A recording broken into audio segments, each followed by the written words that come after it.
మాస్టర్ల తాలూకా అనుభవాలు మనం తీసుకుంటున్నాము.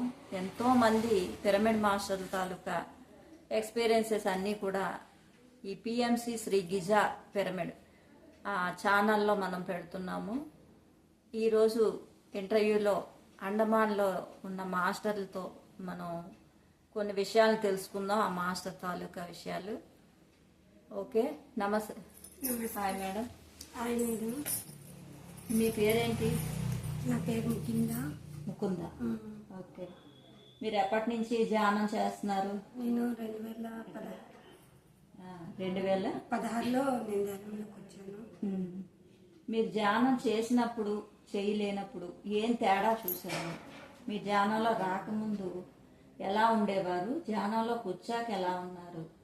ఈ విషయాలన్నిటి గురించి ఎంతో చక్కగా వివరించండి. చాలామంది మాస్టర్స్ మీ గురించి తెలుసుకుంటారు. సౌండ్ పెద్దగా మాట్లాడండి. ధ్యానంలోనికి రాకముందు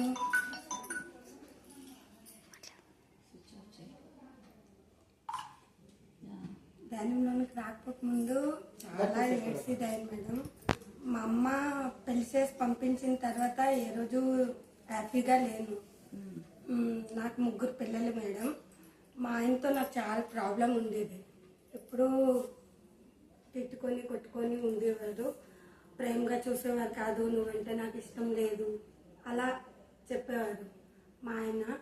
తర్వాత అలా ఏడ్చుకొని ఇంట్లో ఉండేదాను. నాకు ఒక ఫ్రెండ్ ఉంది మేడం. ఆ ఫ్రెండ్ ఏంటంటే టైలరింగ్ షాప్కి వెళ్తుండ్రా నేర్చుకుంటూ కానీ ఇంట్లో ఉంటే అలాగ అన్ని ఆలోచనలే ఉంటాయి అని నాకు టైలరింగ్ షాప్కి తీసుకెళ్ళింది మేడం.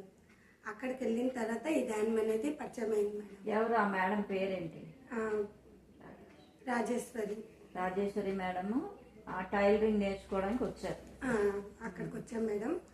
రాజేశ్వరి మేడం అలా ధ్యానం గురించి మాట్లాడేటప్పుడు విన్నాను మేడం. విని అడిగాను ధ్యానం అంటే ఏంటి అని. చెప్పిన తర్వాత కళ్ళు మూసుకొని కూర్చోవడమే. నాకు చాలా భయం మేడం. కళ్ళు మూసుకోవాలంటే చాలా భయము.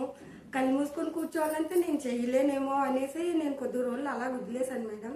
తర్వాత మా ఇంట్లో ప్రాబ్లం అని నేను ఇంకా ఆలోచించి సరే చేసి చూస్తున్నా అని చేశాను మేడం. నార్మల్గా అంటే కొద్దిగా అందరూ ఉండేటప్పుడు కళ్ళు మూసుకొని కూర్చుండేది ఆయన. తర్వాత మా ఇంట్లో ప్రాబ్లం చాలా ఎక్కువ అయిపోయి ఏంటంటే నేను మా అమ్మల ఇంటికి వెళ్ళిపోవడానికి ఫిక్స్ అయిపోయాను మేడం. నా పిల్లలకి తీసుకొని నేను మా అమ్మల ఇంటికి వెళ్ళిపోవడానికి ఫిక్స్ అయిపోయాను. వచ్చి ఆ రాజేశ్వరి అక్కకి నేను చెప్పాను, అక్క నాకొద్దు నేను వెళ్ళిపోతాను, మా ఆయన నాకొద్దు నేను వెళ్ళిపోతాను అనుకుని అక్కకి చెప్పాను అనమాట. ఆ రాజేశ్వరి అక్క ఏంటంటే 1 నెల రోజులు నువ్వు ఆగు నీకు కుమారి మేడం కాడికి తీసుకెళ్తాను. కుమారి మేడం మాటలు విన్న తర్వాత నీకు ఎలా చేయాలి అని అవన్నీ మేడం చెప్తారు. ఆ తర్వాత మీ ఆయన మారుతారు. నువ్వు 1 నెల రోజుల తర్వాత ఒకవేళ మారలేదు అంటే నువ్వు వెళ్ళిపో, నీ టికెట్ నేనే తీసేస్తాను అనేసి అక్క నాకు చెప్పింది అనమాట. చెప్పిన తర్వాత రాజేశ్వరి అక్క నాకు ఈ కుమారి మేడం కాడికి తీసుకెళ్ళింది. తీసుకెళ్ళగానే కుమారి మేడంతో అన్ని విషయాలు చెప్పాను మేడం. నా ప్రాబ్లం అంతా నేను చెప్పాను. ఎలా జరుగుతుంది ఇంట్లోనో అవన్నీ చెప్పాను. చెప్పేసి మేడం ఏంటంటే ఒకటే ఆన్సర్ ఇచ్చింది మేడం. నీకు నువ్వు మార్చుకో అన్నారు మేడం. నీకు నువ్వు మార్చుకో అంటే నాకు అర్థం కాలేదు మేడం. ఏంటి మార్చుకోవాలో నాకు తెలియదు మేడం. నేను ఆలోచించుకుంటున్నాను, నా వరకు నేను పర్ఫెక్ట్గా ఉన్నాను కదా, మళ్ళీ నేను ఏంటి మార్చాలా? ప్రాబ్లం అంతా మా ఆయనది, నాకు మార్చుకోమంటే నేను ఏంటి మార్చాలో నాకు తెలియదు. మరి ఫస్ట్ టైం కుమారి మేడంతో కలవడం వల్ల నేను ఎక్కువ ఏంటి మాట్లాడలేదు మేడం. ప్రాబ్లం అయితే చెప్పాను. అలాగా అంటే ఇంటికి వచ్చేసాను మేడం. వచ్చి రాత్రంతా పడుకోలేదు. ఏంటి మార్చుకోవాలో నాకు తెలియదు.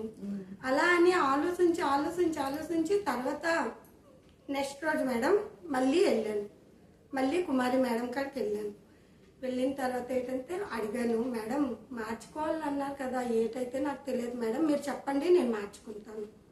నాలో ఏటి మార్చుకోవాలో మీరు చెప్పండి మేడం అంటే మేడం చెప్పారు మేడం, కుమారి మేడం, ముందు నువ్వు అదే మీ ఆయన ఏదైనా అన్నప్పుడు నువ్వు కోపగించుకోకు, నవ్వుకొనే ఉండు, తిడితే తిట్టుకోని అని చాలా విషయాలు చెప్పాను మేడం. ఒక అమ్మలాగా చాలా భర్తతో ఎలా ఉండాలి అని అవి నేర్పించాను మేడం. ఎలా ఉండాలి భర్తతోని, ఇంట్లో ఎలా ఉండాలి అని అవన్నీ చెప్పారు మేడం. ఓకే. చెప్పిన తర్వాత నెక్స్ట్ రోజు నేను ఫాలో అయిపోయాను. అవునా, ఎందుకంటే ఏదో నాలోనే ప్రాబ్లం ఉంటుందని నేను అర్థం చేసుకున్నాను. అలా అని నెక్స్ట్ రోజు నుండి అదే ఫాలో అయ్యాను మేడం. కుమారి మేడం కొట్టినా కొట్టుకో అన్నారా? తిట్టినా తిట్టుకో అన్నారా? మేడం ఇది ఒకటి ఎంత మంచిగా నేర్పించింది. మీ ఆయన నారాయణమూర్తి అంటే నువ్వు లక్ష్మీదేవే కదా అని. అవును కదా, అలాగనే మా ఆయన తిట్టేటప్పుడు తిట్టుకో బావా, నువ్వు తిట్టకపోతే ఇంకెవరు తిడతాను అలాగ అనేదాన్ని అనమాట. డైలీ అలాగ తిట్టడం తక్కువైపోయింది. తిట్టడం తక్కువైపోయింది. కొట్టడం ఇంకా కొట్టడానికి వస్తే నువ్వు కొట్టకపోతే ఇంకెవరు కొడతారు, లక్ష్మీదేవికి నారాయణమూర్తే కొడతారు కదా, మరి బయట వాళ్ళు అయితే కొట్టలు కదా, కొట్టు. అలా అలా అలా అలా మా ఆయనలో మార్పులు వచ్చేసాయి మేడం. ముందైతే మా ఆయన గురించి బయట వాళ్ళు ఇంకా చాలా మనసు అనేవాళ్ళు మేడం, ఈయన మీ ఆయన అని, అంతే మా ఆయన గురించి ఏదేదో అనేవాళ్ళు. తర్వాత ఇప్పుడు ఎంత మారాలంటే ఇంతలా మార్చేసావా అనేలాగా మారాను మేడం. Very good. అయితే నీ బాధ అంతా ఎవరితో చెప్పలేదు, పైకి ఎప్పుడు చెప్పలేదు. కుమారి మేడం గారు ఓపెన్ అయ్యారు, రాజేశ్వరి మేడం గారు. అంటే భర్త గురించి అన్ని ఇబ్బందులు పెట్టినా సరే ఎవరితోని చెప్పుకోలేదు, అమ్మ వాళ్ళతో కూడా చెప్పలేదు మేడం. ఇప్పుడు నా ఇబ్బంది చెప్తే అమ్మ బాధపడుతుంది, అమ్మ ఏడుస్తుంది. ఒకవేళ తీసుకెళ్లి మళ్ళీ ఇంటికే పంపిస్తాను నచ్చ చెప్పేసి. అలాంటప్పుడు ఊరంతా చెప్పుకొని అల్లరి పెట్టుకునే బదులు అదేదో ఇక్కడే ఉండే బాక్స్ వేసుకుంటాను, నా భర్త నేను బాక్స్ వేసుకుంటాను, నాకు నచ్చేలాగా చేసుకుంటానని ఫిక్స్ అయిపోయాను మేడం. ఫిక్స్ అయిపోయాను, నా భర్తకు నేను నచ్చేలాగా మార్చుకుంటాను అని మార్చుకున్నాను మేడం. ఓకే. ధ్యానం ఎన్ని గంటలు చేస్తారు? ఏవికినా 2 గంటలు చేస్తాను మేడం. 4 గంటల నుండి 6 గంటల వరకు. మళ్ళీ రాత్రికి మేడం, పొగులైతే టైం దొరకదు. అలాగే. తర్వాత నువ్వు ఫస్ట్ లో ధ్యానం చేసినప్పుడు మీ ఆయన ఊరుకునేవారా? లేదు మేడం, ఊరుకోరు. కళ్ళు మూసుకుని ఏడ్చేస్తున్నావు ఇది అది ఏదేదో తప్పుడు మాటలు ఇంకా ఆడోరు మేడం. తప్పుడు మాటలు కూర్చున్నాను. మా ఆయన అనేవారు, ఎవరు ఊహించుకొని కూర్చుంటున్నావు అని. నేను అనేది ఆయన, నారాయణమూర్తి నువ్వే కదా నా నారాయణమూర్తి ఊహించుకొని కూర్చుంటున్నాను అని. అలా అని ఏంటంటే మారారు. మా ఆయన కొన్ని రోజులకి ధ్యానంలో డిస్టర్బ్ చేయడం మానేశాను మేడం.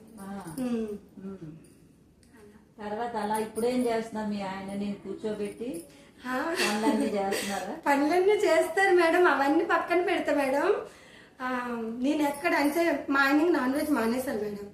నాన్ వెజ్ మానేసి మంచిగా ధ్యానం చేస్తాను. ఇంకా నేను ఫోన్ మాట్లాడుతుంటే అన్ని పరిచేసి అంటే పిల్లలకి అందరికి కూర్చోబెట్టి అగరబత్తి పెట్టేసి నన్ను పిలుస్తాను మేడం, పద ధ్యానం చేయడానికి టైం అయిపోయిందని.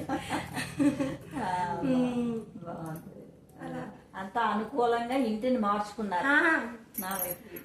ఒక్క టైంలో మేడం నరకంలాగా ఉండే ఇల్లుకి ఈ రోజు బృందావనం చేసుకున్నాను మేడం. నరకంలా ఉన్న ఇంటిని బృందావనంలా చేసుకున్నారు మేడం. మీ పేరు చెప్పారు? ముకుందా మేడం. ముకుందా మేడం నరకంలా ఉన్న తన ఇంటిని స్వర్గంలా చేసుకున్నారు. Okay madam, thank you very much. Video